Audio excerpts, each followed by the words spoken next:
Presencia Universitaria, la entrevista. Un punto de encuentro para el análisis y la reflexión.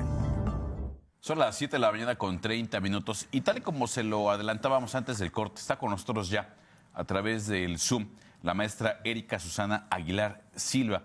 Ella es maestra con especialidad en Medio Oriente por parte del Colegio de México y a quien le agradecemos enormemente este tiempo que nos brinda para comprender temas trascendentales. Maestra, muy buenos días, saludos desde Presencia Universitaria. Muy buenos días, muchas gracias a ustedes por la invitación y gracias a quienes nos escuchan. Maestra, me parece importante que nos pudiera dar a la audiencia de Presencia Universitaria un contexto. ¿Qué es lo que sucede hoy por hoy en este conflicto bélico entre Israel y Palestina? ¿Y cuál podría ser uno de los orígenes de lo que estamos viviendo justamente en estas fechas? Claro que sí. Bueno, en tanto el contexto y el origen tiene que ver con el que estamos hablando de un proceso de colonialismo, de asentamiento y de un proceso de ocupación militar que lleva décadas acumulando experiencias terribles para la población palestina. Eso por un lado. Por otro lado, pues evidentemente esta situación, este contexto, pues alienta la desesperanza de la población palestina que a veces opta por formar parte de algunas facciones que, como en el caso del movimiento islamista de resistencia islámica que es Hamas, pues optan por llevar a cabo este tipo de acciones en conjunto con otras facciones que, lejos de optar por una opción política, siempre han ponderado la resistencia armada, como es el caso de Yihad Islámica. Entonces, lo que estamos viendo ciertamente es algo sin precedentes, debido a que tuvo que haber sido planeada con meses de antelación, debido a que se entró a territorio israelí y debido también al error cometido por Hamas y Yihad Islámica, en este caso, de entrar y atacar a población civil, que eso, por donde le veamos, es un crimen de humanidad, un crimen de guerra, de lesa humanidad, y que anteriormente no había actuado de esta manera el grupo islamista Hamas. En la mayoría de los casos, si no es que en todos, se había enfocado a objetivos militares. Entonces, eso es lo que evidentemente está trayendo las consecuencias tan terribles para la población civil de esta franja de Gaza, que es un espacio muy reducido de apenas 356 kilómetros cuadrados, en donde se calcula que hay entre 2 y 2,5 millones de personas, que obviamente estamos hablando, por lo tanto, con estos datos, de una altísima densidad de población. Ahora, doctora, también preguntarle si existe el riesgo en estos momentos de lo que algunos consideran puede ser una escalada o una intervención de otros países, sobre todo de Medio Oriente, en este conflicto. ¿Hay esta posibilidad de que se dé esta escalada de participantes en este conflicto? Esperemos que no suceda eso por varios motivos. En primer lugar, por supuesto que ambos actores en conflicto cuentan con sus aliados tradicionales e históricos. Ya hemos visto las declaraciones, por ejemplo, desde el gobierno estadounidense, pero también británico, también francés, otorgando apoyo económico, de armamento, por supuesto, discursivo a las acciones y a lo que está llevando a cabo el Estado de Israel. Y por su parte, este grupo Hamas y Yihad Islámica, claro que han tejido a lo largo de su trayectoria varias redes de comunicación, de financiamiento, de apoyo logístico, por ejemplo, como sería con Hezbollah, que ahí voy introduciendo a la respuesta que me plantean, a la pregunta que me plantean.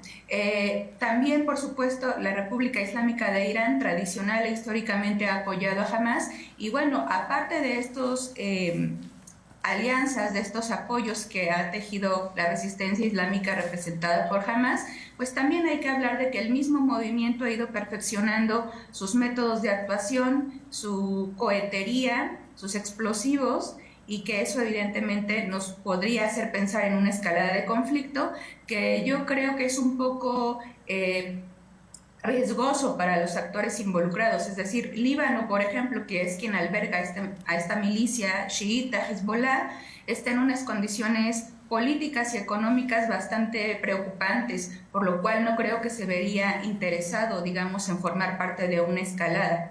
Tampoco la República Islámica de Irán, que si bien no va a dejar de otorgar su apoyo de diferentes maneras, pues también está pasando por una crisis también al interior. Recordemos que hace un año estallaron las últimas protestas multitudinarias a raíz del asesinato de una chica kurda, Gina Amini, y todo lo que ello ha traído aparejado uniéndose otro tipo de movimientos populares en el interior de Irán.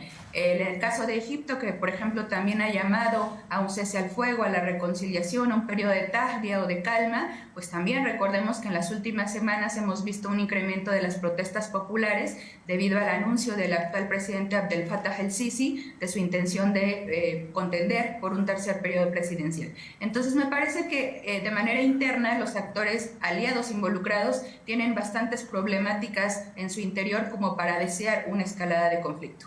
Y en este mismo contexto, maestra, y con los antecedentes que hay en cuanto a este conflicto, ¿hay la posibilidad real de que pueda cesar el intercambio de hostilidades entre Israel y Palestina en un corto o mediano plazo?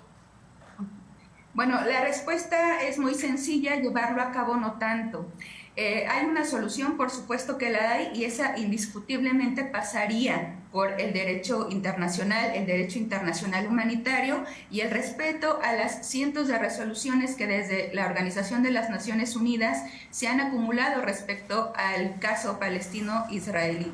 Es decir, hacer cumplir estas resoluciones y la aplicación del derecho es lo que nos daría la única solución al conflicto, que evidentemente tendría que llevar aparejado el abandono de las fuerzas israelíes, es decir, el cese a la ocupación, que entre otras muchas resoluciones está plasmado, por ejemplo, en la resolución 242 del Consejo de Seguridad de 1967, que a la letra pues aboga por la exigencia de la retirada de las Fuerzas Armadas israelíes de los territorios que fueron ocupados militarmente en ese año. Por otro lado, también el que el grupo de resistencia islámica Hamas y Yihad Islámica hayan tomado rehenes nos hace pensar, basados también en la experiencia anterior, en que estarían dispuestos en algún momento a negociar.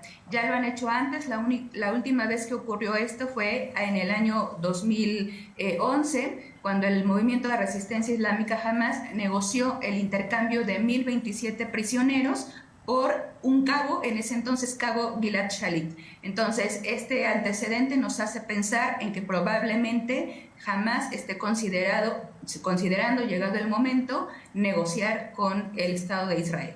Ahora, doctora, vimos que en México el presidente prefirió no dar un posicionamiento sobre este tema, abstenerse de dar uno, pero también veíamos aquí en Querétaro muy particularmente al gobernador diciendo que su apoyo era para Israel, e incluso hubo una proyección aquí en el Palacio de Gobierno de la bandera de Israel. ¿Es políticamente correcto tener un bando a quien apoyar en este conflicto? ¿Cuál es su punto de vista, doctor? Desde el punto de vista de nuestro gobierno federal, me parece que han actuado con la cautela pertinente. Es decir, probablemente muchos sectores de la sociedad civil mexicana estén esperando alguna declaración más contundente, pero recordemos que históricamente también el gobierno mexicano se ha mostrado cauteloso y sobre todo respetuoso de nuestros principios de política exterior, sobre todo del tema de la resolución pacífica de las controversias. En este sentido, por supuesto que nos preocupa o le preocupa también, por supuesto, al gobierno mexicano, pues buscar la manera de traer a los connacionales que se encontraban en el escenario donde ha escalado la violencia. Sin embargo, el gobierno mexicano, como digo, tradicionalmente y apegado a los principios de política exterior, ha hecho, digamos, los comentarios pertinentes desde la Secretaría de Relaciones Exteriores. Maestra, pues le agradecemos mucho y enormemente el que nos haya podido compartir estas reflexiones en torno a un conflicto que suele suceder, como en muchos otros casos, está lleno de temas sensibles que hay que conocer para comprender con plenitud los mismos. ¿Algún comentario final breve a manera de cierre, por favor? Muchas gracias.